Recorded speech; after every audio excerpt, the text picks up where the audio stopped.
Hey guys, welcome to the Story Medicine series where we use one of the world's most ancient healing technologies, archetypal storytelling. Know that all parts of the story are symbolic. It's simple by design. Each time we meet a new character, it represents a different aspect of the psyche. And while it might sound like a children's fairy tale, these stories are actually taking us into a deep psycho-spiritual discussion. You don't have to try and figure it out as you listen, although you might. Our brains love metaphor, and it's a great way to learn. So if you're new here, know that everything on this channel is a resource for people recovering from difficult life experiences, and this is an integral part of how I've designed this little world you find here. What we're going to do today is read part 2 of the Heroine's Compass, and it's fine to jump in here, but just know there is also part 1.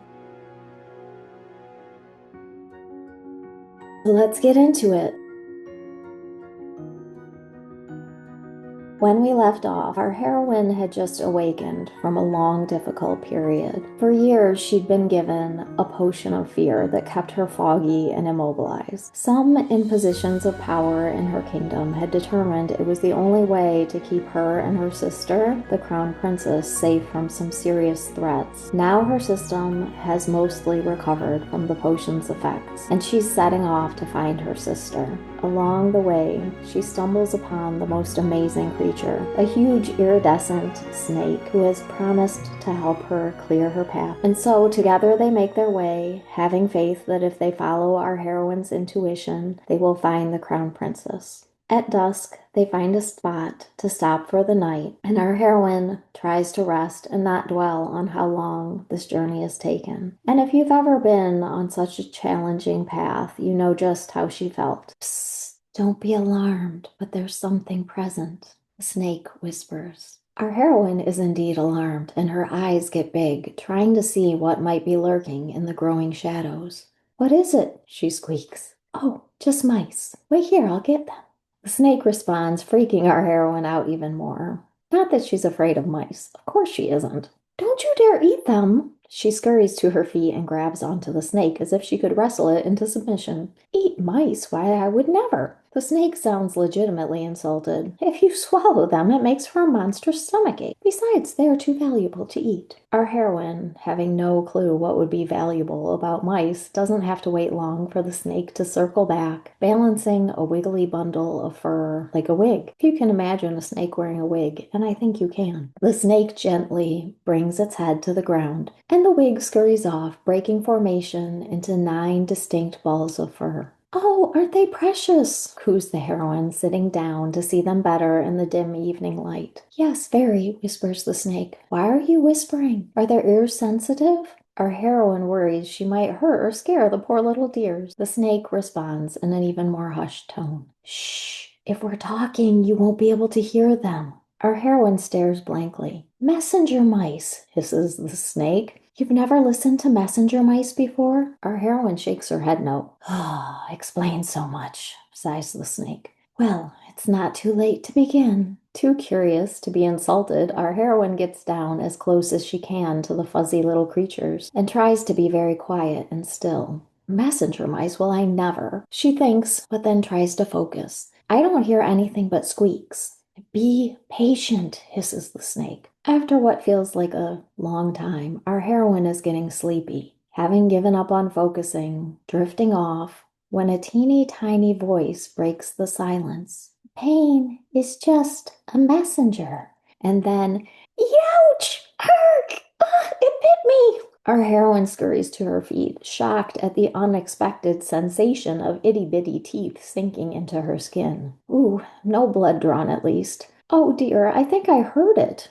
In her startle, she had whacked the perpetrating mouse and sent it flying. Scooping the creature up gently, she examines it for signs of life. Thankfully, it's breathing quite heavily, and she feels its little heart pounding in her hand. I'm so sorry. Are you okay, little one? Oh, why on earth did you bite me? I had to give you the message. Well, that is quite a message to go around biting people. She directs her attention toward the snake. Did you know they bite? Why did you bring them over here? Shh, listen.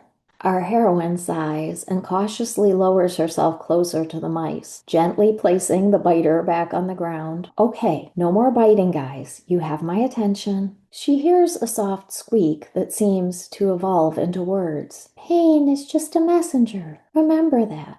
Got it. Anything else? Another mouse steps forward, appearing older, slower moving than the rest. When she speaks, her feminine tone is surprisingly clear, bold, almost regal. Your Highness, the rest of the message is simple. When you arrive at your destination, you will encounter fear and hate. I wish this were not true, but it simply is. What you must remember is this: fear and hate cannot be conquered with more of the same. Fear and hate only multiplies the gremlins. You must understand the message of the pain. Love and kindness will be your weapons. It will be enough. The regal mouse bows and steps back. Gremlins? Now our heroine is the one squeaking. Yes, the same mouse responds. You must not fear. Here, lie down. We will show you. This does not seem like a very appealing invitation. Biting mice showing her how not to be afraid of gremlins. Yet the snake nods in assurance, and our heroine tries to make herself comfortable, feeling a little protective of her nose as 3 mice scurry on top of her head, another 3 on her chest, and the last 3 on her belly. Seriously, what now? I'm sure you're wondering that too, and you probably will be as surprised as our heroine to hear the mice begin to hum, creating a beautiful melodic sound that resonates into her forehead, her throat, heart and lungs, her tummy, and all her organs. She cannot help but feel so very relaxed as these soft, warm little creatures create a precious symphony. Some are still humming, tapping their little feet gently, while others begin a chant. May you be filled with love and kindness. May you be filled with love and kindness. May you be filled with love and kindness. Our heroine does indeed feel every cell in her body brimming with the warm, effervescent energy of love and kindness. It is a feeling she has not felt in so many years, like a warm, soft blanket for the soul. As she drifts into a healing sleep, she hears the regal mouse's voice again. Love and kindness changes everything. Remember. Now, if you've ever had your intuition whisper something you knew was true, but at the same time hoped it wasn't, you probably know how our heroine felt after her encounter with the messenger mice. Fear? Hate? Gremlins? What exactly was she walking toward? Was she prepared to handle it? Yet, you may also know the feeling that comes from knowing there is no turning back, that the only way out is through. So, our heroine's journey continues. Eventually, the day comes. Just ahead lies the village, the very one she dreamed of, where her sister, the crown princess, is to be found. It seems fair to warn you, the village is not a pleasant place. The messenger mouse wasn't mincing words. You see, it's the place, and we all have one, where the exiles are sent, those who have nowhere to exist in safety and freedom. And where there is no safety and freedom, there is fear and pain. Where fear and pain is, there are desperate attempts to contain and control what hurts. That is the state of the village as our heroine arrives, along with her friend the snake, and she senses the darkness and turmoil as they stand at the edge of the woods. A little trepidation begins to arise as tightness in her chest, but then she hears a squeak and looks over. Another mouse. Your Highness, everything here belongs to you. Remember, this is your kingdom. You cannot fail. With that message sinking in, the tension unwinds, her breath shifts, and she sets a hand on the powerful serpent beside her. As her strength rises up, into the village they go, heading straight for the first person they see. Hello, I've come for the crown princess, our heroine declares boldly. Where is she? The villager completely ignores her. Excuse me, hello? Nothing. Okay, let's find someone else. They come across an older girl who looks straight at them with eyes full of terror. I don't know what you're talking about. There's no princess here. You should leave. With that, she scurries into a cottage, the door slamming with a bolt, loudly sliding in after. The next person she asks glares back with big, crazed eyes, sets down the basket of tomatoes they are carrying, and starts chucking them at her. What on earth? Who do you think you are? This is my kingdom, and I'm here for my sister, the princess. Undeterred, they keep hurling the tomatoes. Our heroine knows. She senses it. The princess is here somewhere. Maybe they are just trying to protect her. Next, they come across a little old man. He smiles and quickly greets them. Oh, thank goodness. Maybe they'll at last get some help. Princess. Oh, maybe there was one here a long time ago. Hard to remember. Everything's a bit foggy. Would you two like some cake? Sit and have a treat. You must be tired.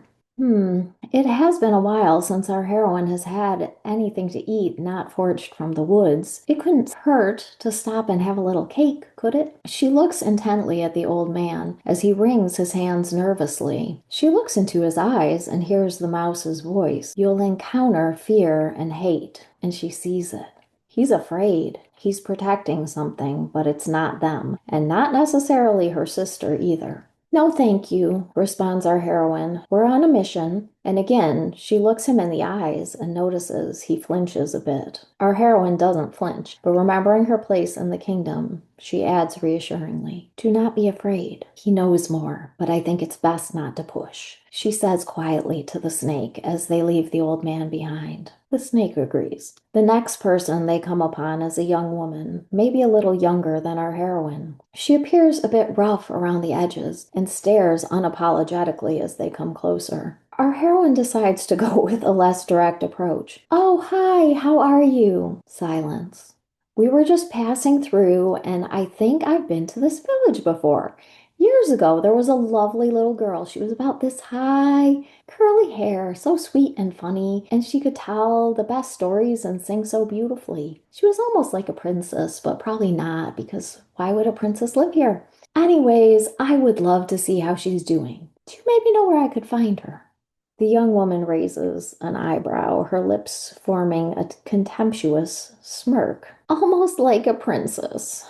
Nope, no princesses here. We do have a little wretched wench about that high who causes nothing but trouble. She doesn't sing, but she does do some insane wailing. She's not funny, but she is an annoying little baby who can't seem to grow up. If it wasn't for all the gremlins keeping her in line, she'd be the death of all of us. Listening to this tirade, our heroine's blood is almost boiling. Heck, the snake's blood is almost boiling, and you know that's not even possible. That sounds intense, our heroine responds, trying to keep an even tone. Tell me more. Oh, it is. She's been here as long as I can remember. She's a nuisance. She has powers too, destructive powers. Somehow this village got saddled with keeping her in line. She can't leave. We usually all just pretend she isn't here. We feed the gremlins. They take care of her when she gets riled up. Take care of her how? Well, usually just keep her busy, distracted from getting into trouble, giving her snacks, putting her in mazes so she goes around in circles all day. If she gets feisty, they do bite, which, yeah, gremlin bites. Ouch. But otherwise, she'd get us all killed, so. Our heroine bites her own lip to hide her true reaction. I see. How would she get you all killed exactly? The young woman thinks for a moment. I don't know, really. I was just told when she was brought here, she's trouble, she can get you all killed, she can destroy the entire kingdom. So that's the story. That's all I know. It's scary stuff. Your princess friend isn't here, though. Lucky you. You can move on now. She seems to be studying them closely, a little suspicious. And our heroine, she is frustrated and confused. How could this have happened? What's wrong with these people? They all seem so cold, cruel, and detached. There seems to be no getting through to them. Hopelessness is beginning to seep in.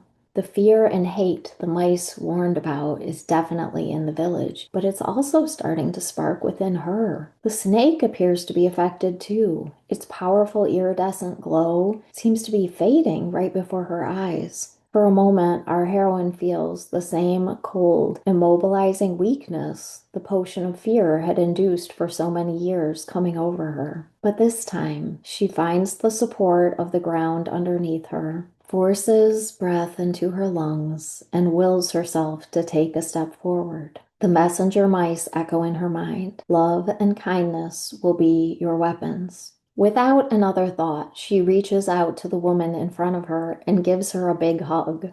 They both are a bit surprised, but when our heroine pulls back and looks into the woman's eyes, she sees they have softened. It sounds like everyone here has been through a lot. I would like to help. How can you help us? The woman is softer, yes, but still incredulous. Well, that is a good question. Our heroine is still thinking it through. Well, you said the girl had powers. I have powers too. So does my snake here. We are very powerful beings. Are you a witch? I don't trust you. Just leave now.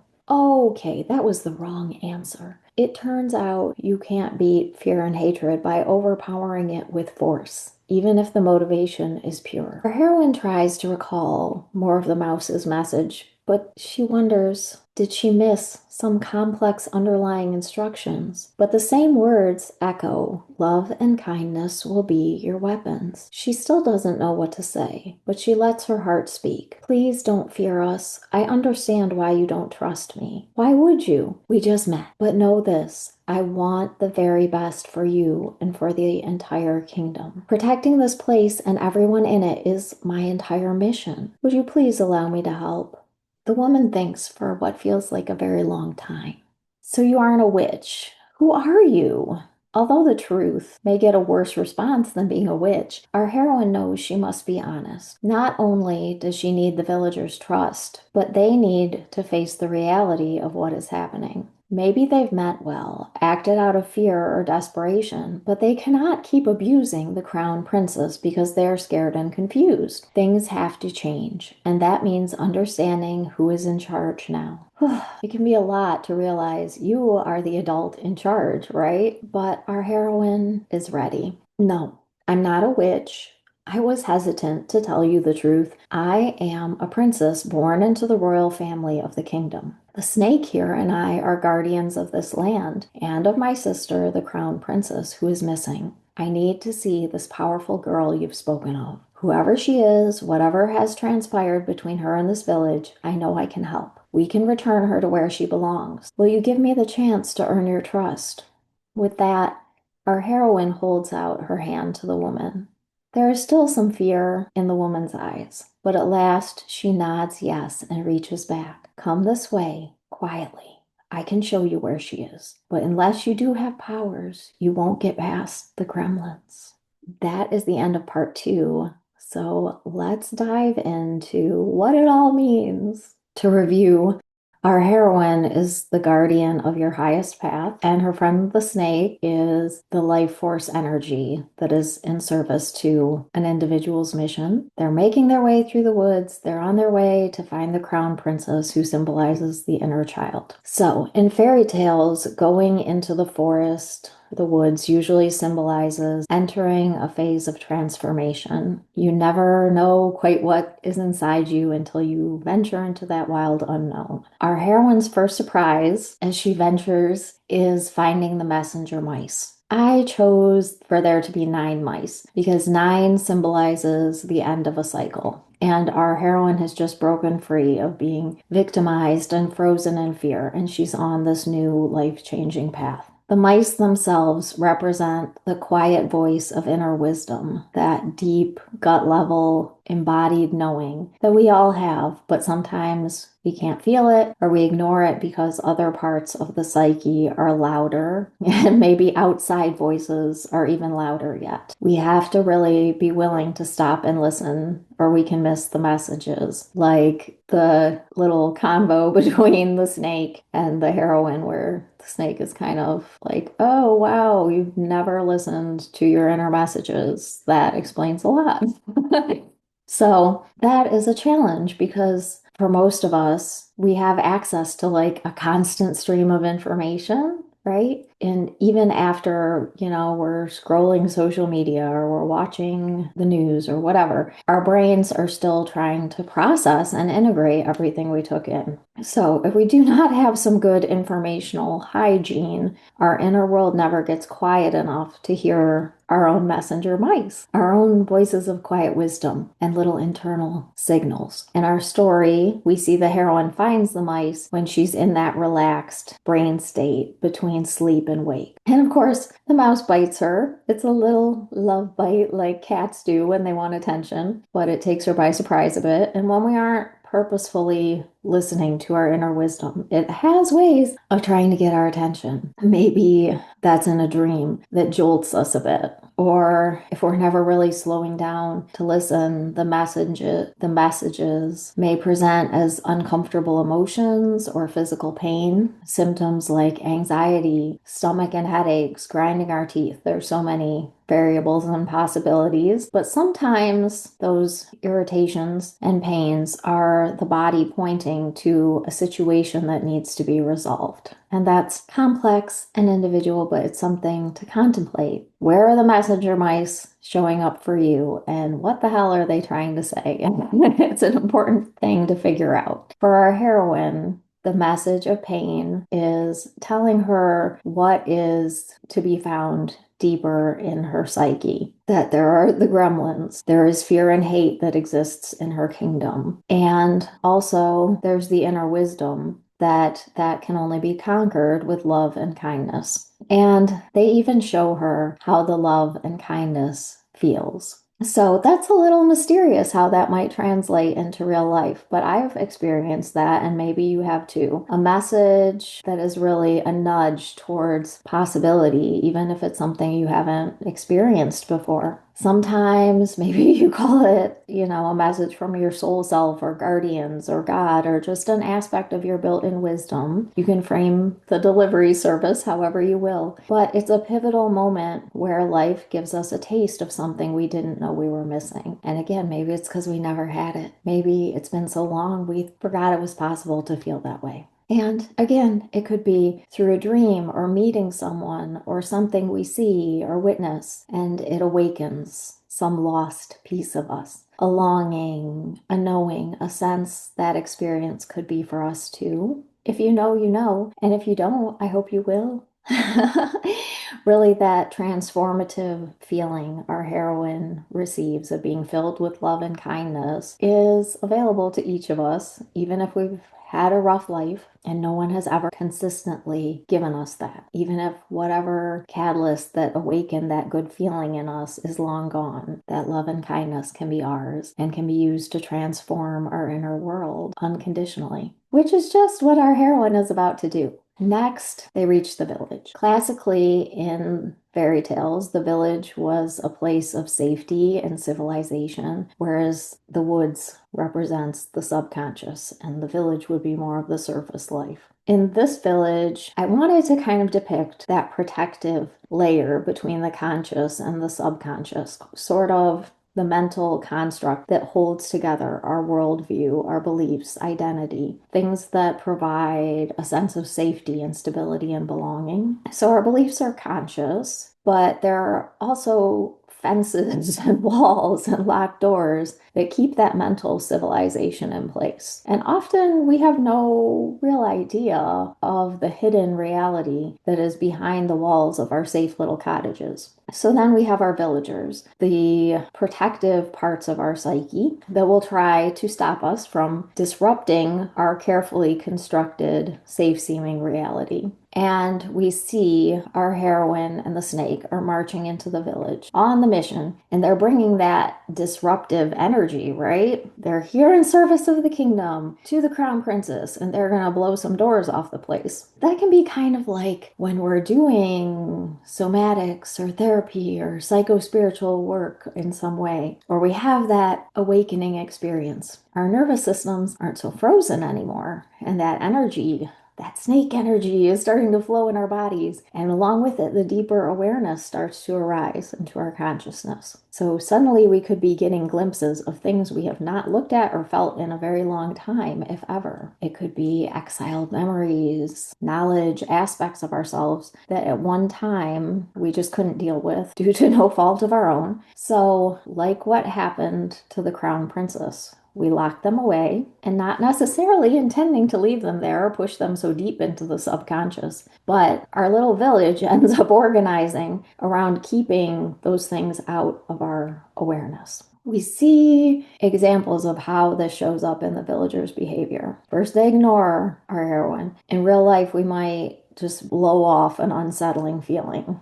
Maybe we avoid slowing down, getting quiet, going deeper. We distract ourselves. Then there are the villagers who throw tomatoes at her. And this might look like us creating our own distracting chaos. Another villager offers her cake, and that needs no explanation, right? We can have those tendencies towards sensory seeking, addictions, numbing that may all trace back to an attempt to escape our internal discomfort. The villagers are doing this gatekeeping, and their actions are fear-based. In the story, the heroine sees the fear and anger in their eyes. They're terrified of the crown princess being found. And their motives aren't bad. Remember, this is all one internal story. Really, every part of ourselves wants what's best for us. Even destructive aspects are at their core protective.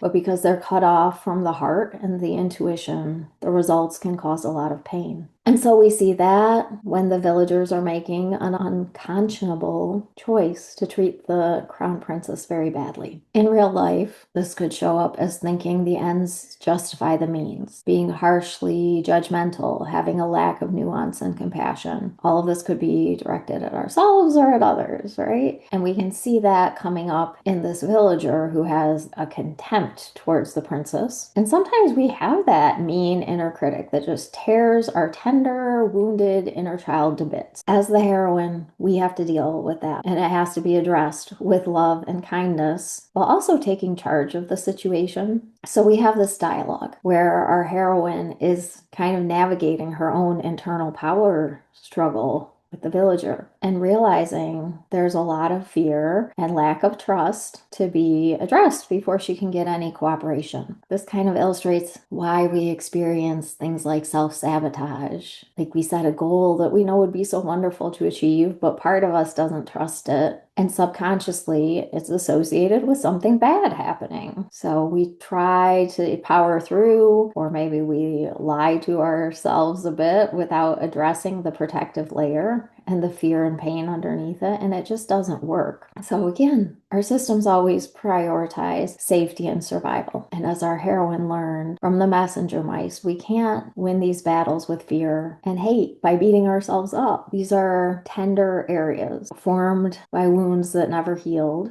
maybe from when we were very tiny. And we just have to be loving and kind with ourselves, but also have our solid internal leadership. Just like our heroine claims her role as leader of the kingdom, we have to cultivate that to earn our own trust. We'll get into that a little more in the next video. If you're familiar with internal family systems or parts work, you might recognize the way I wrote this story reflects a lot of those concepts. IFS uses the term exiles in basically the same way, referring to wounded young parts of the self that hold intense emotions from overwhelming experiences. They also describe parts that do what the villagers do, reacting protectively from the pain of the exiles breaking through the surface. So I am not an IFS practitioner. This is from my own perspective as a somatic therapist with training in things like memory reconsolidation, complex trauma, early developmental trauma, and as a trauma recovered individual myself. So I just wanted to acknowledge the influence and